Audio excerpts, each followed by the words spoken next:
साल 2011-12 में नेशनल सर्वे की एक रिपोर्ट सामने आई थी। इस रिपोर्ट के मुताबिक भारत में 8 करोड़ से ज्यादा लोग बीफ खाते हैं। यानी भारत की आबादी के हिसाब से देखा जाए तो तकरीबन 7.5% आबादी बीफ खाती है।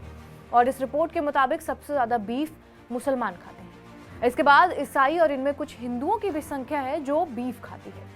हाल ही में असम की हेमंत बिस्वा सरकार ने प्रदेश में बीफ पर पूरी तरह से बैन लगा दिया है। उन्होंने सोशल मीडिया प्लेटफॉर्म एक्स पर इसकी जानकारी दी। अब इसी बहाने ये भी जान लेते हैं कि बीफ को लेकर पहले क्या कानून थे और इस बैन से किन किन चीजों पर रोक लगेगी। नमस्कार, मेरा नाम है रिया शर्मा और आप देख रहे हैं TV9 डिजिटल।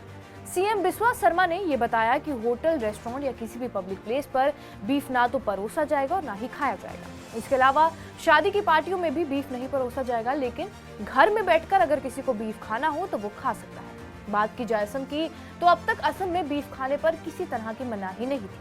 हालांकि 2021 में असम कैटल प्रिजर्वेशन एक्ट लाया गया और इस कानून के तहत उन इलाकों में स्लॉटर हाउस पर बीफ की बिक्री पर रोक लगा दी जहां हिंदू, सिख या फिर जैन बहुसंख्यक हैं। इसके अलावा मंदिर या मठ के 5 किलोमीटर के दायरे में भी बीफ पर बैन लगा दिया गया।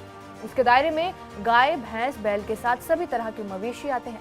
हालांकि जब ये कानून लागू किया गया तो भैंस को इससे बाहर कर दिया गया। ये कानून किसी भी परिस्थिति में गौ हत्या पर रोक लगाता है। हालांकि दूसरे मवेशियों को मारा जा सकता है, लेकिन उसके लिए आपको एक सर्टिफिकेट की जरूरत पड़ेगी। इस कानून के तहत दोषी पाए जाने वाले को 3 से 8 साल की सजा का प्रावधान है और 3 से 5 लाख रुपए का जुर्माना है। इतना ही नहीं, ये कानून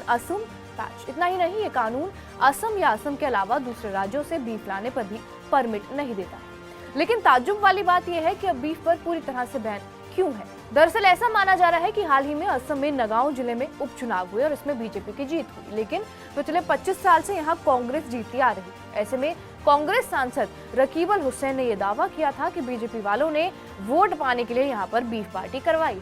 इसके बाद सीएम शर्मा ने सवाल किया था कि क्या अब तक कांग्रेस बीफ परोसकर समागुरी जीतती आ रही थी। उन्होंने कहा था कि अगर कांग्रेस बीफ पर बैन लगाने की वकालत करती है तो मैं ही पूरे राज्य में इस पर बैन लगा दूंगा और परिणाम आपके सामने ही है। यही कारण है और ऐसा बताया जा रहा है कि हेमंत बिस्वा सरकार ने इसी कारण से बीफ पर बैन लगा दिया है। बहरहाल आपका इस खबर पर क्या कुछ कहना है हमें कमेंट करके जरूर बताएं। बाकी देश और दुनिया की तमाम बड़ी खबरों से अपडेटेड रहने के लिए सब्सक्राइब करिए TV9 डिजिटल।